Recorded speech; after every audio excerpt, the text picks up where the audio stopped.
just remember hearing in class about Travis missing. Okay.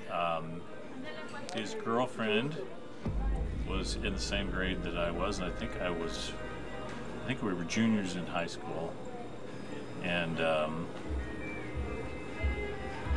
then a few days later, there was talk about him being found.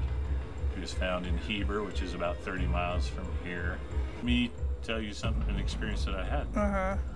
Several years later, at work, we were given polygraph tests. The person who was administering those polygraph tests had given Travis Walton one. Okay. And he said that Travis had passed that test. She passed. I was working with 6 other men. We finished a long, hard day's work.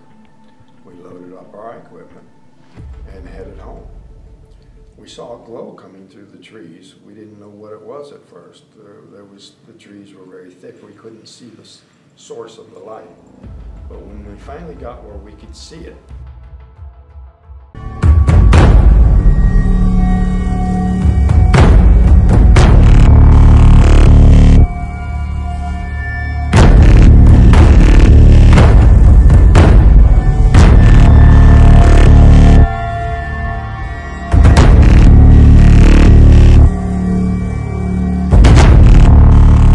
it was the most amazing thing to see this UFO hovering in the clearing there. I got out, went up to get a closer look, and I got too close suddenly and was injured by some sort of an energy discharge. Perhaps not a deliberate stun gun sort of thing. It's not impossible, but more likely just an accidental energy discharge.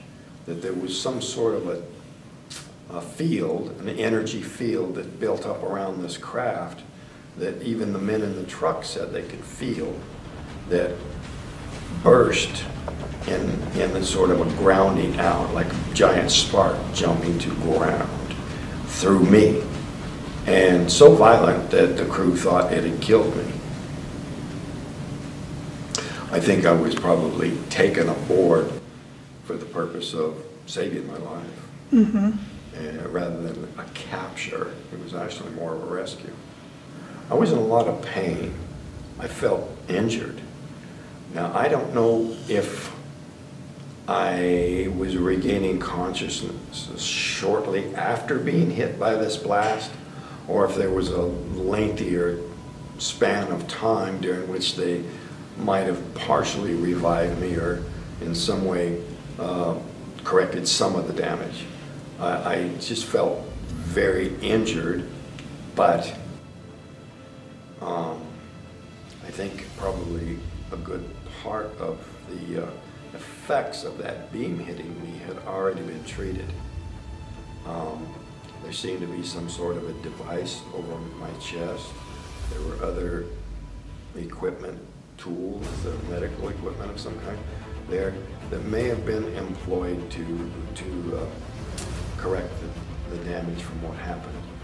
But it was so violent that the crew immediately thought that it had killed me, even though they were 100 feet away. Do you have the impression that maybe it was taken on another planet and maybe another space?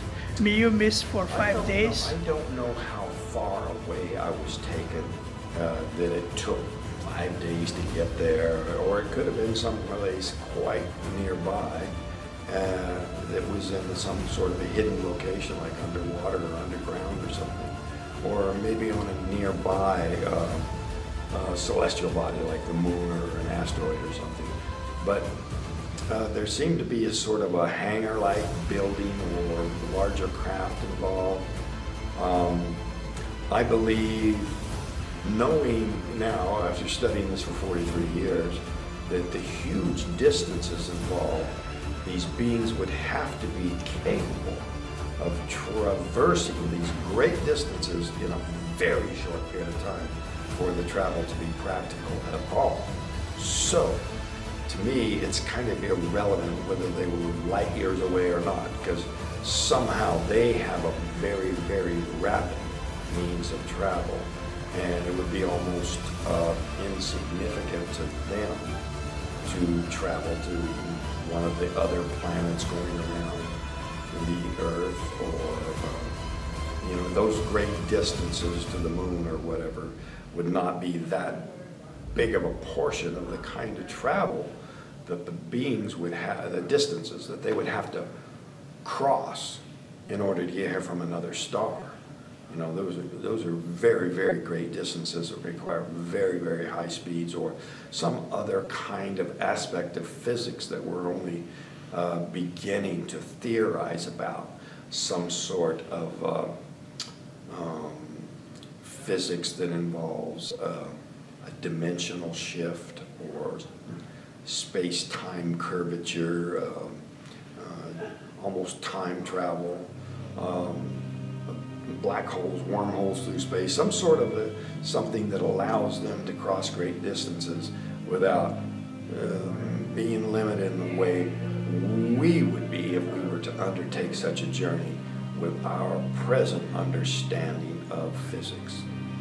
I don't have any doubt about your story. I feel that everything what happened with you is true, so I don't want to spend time with all these lies is going around you about your story. I mean, in our world, we live in three-dimensional world, and we count the time, we count the days, weeks, months, whatever. You missed 5 days according to our system for counting. And in the space, this is completely different, probably a few minutes or something like this. Yeah, 5 days and 6 hours. There could be some sort of time contraction involved there. Who knows? Yeah, but anyway, they need 5 days to fix you. Yes. And then... So, although I cannot remember very much, I think there may have been other parts of that time in which I was conscious, awake. But probably most of the time I was in some sort of coma or unconscious state, being medically treated for the effect of being hit by that energy. How long time take you to recover after all this stuff? I mean, to being completely conscious? Well, from the time I was rendered unconscious again, I have no idea how much time elapsed. The conscious period that I experienced might have been close to the time I was hit by the beam, or close to the time I was returned to the area outside of Heber. I have no idea where in there it was, in the middle, beginning, end, but it was, quite a bit of it was probably a period of unconsciousness, just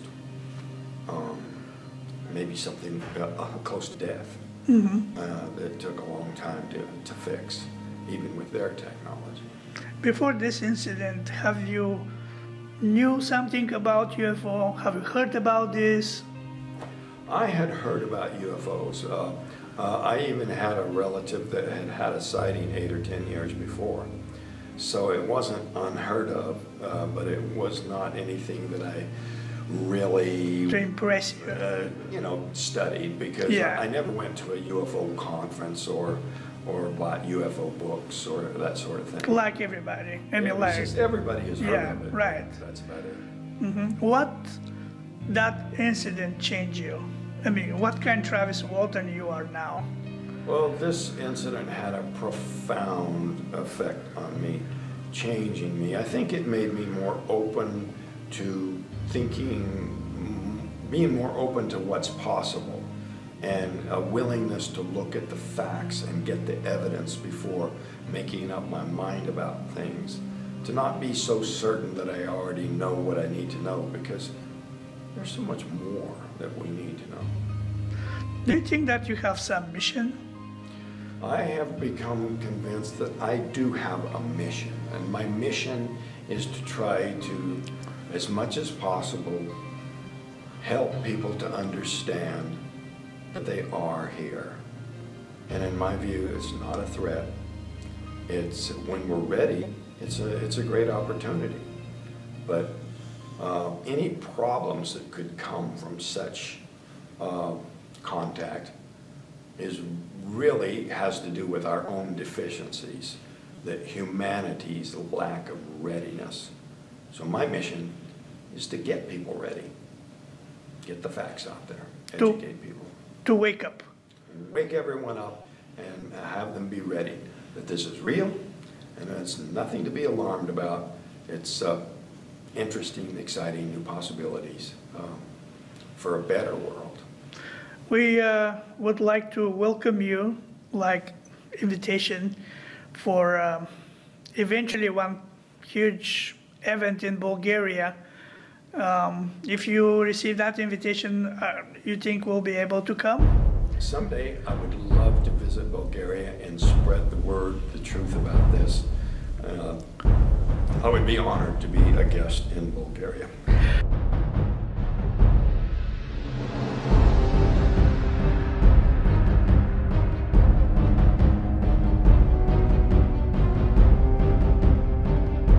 So my understanding is that you was the sheriff in that time when that accident happened. Yes, with I was the Navajo County Sheriff's Officer, and my title was resident officer of that area up there. Okay. I haven't changed my mind about any of it. Something happened to Travis. I wasn't there. I can't say exactly what happened, but I believe what Travis told me about what happened. Was it true? Well, I believe it, yes. Okay. Okay, you're good. I'm ready for you now. Okay. Can you hear me good? Yeah, I'm a little hard of hearing too. Oh, I'm sorry. We're old. First, I want to thank you for all words you share during this conference, this presentation. Sure. And tell me, what kind of person was Travis before this accident? Before that happened, what kind of man he was? Hardworking. He'd get up before daylight. He was in the woods all day. Didn't come home till it was dark and the job was done. And when that happened, probably he was in huge stress. Everybody in that family. Yeah. Well, like I said earlier, that I'd never seen my mother hysterical or cry, ever. Yeah. In all my life. And that was the only time. Only time. When Travis is back, did that situation change his life somewhere? It did. He was changed? Yes. He was more Wise? well, he was a lot quieter. He was very, he'd think a long time before he would say anything. You got to remember, back in '75, nobody believed us. I was a Forest Service officer at the time. I was a federal officer. It cost me my job.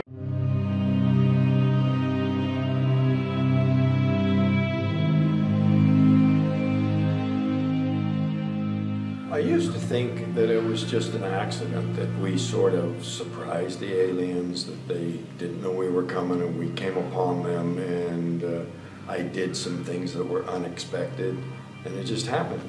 But some of the other guys on the crew thought that the aliens were waiting there specifically for us, maybe specifically for me.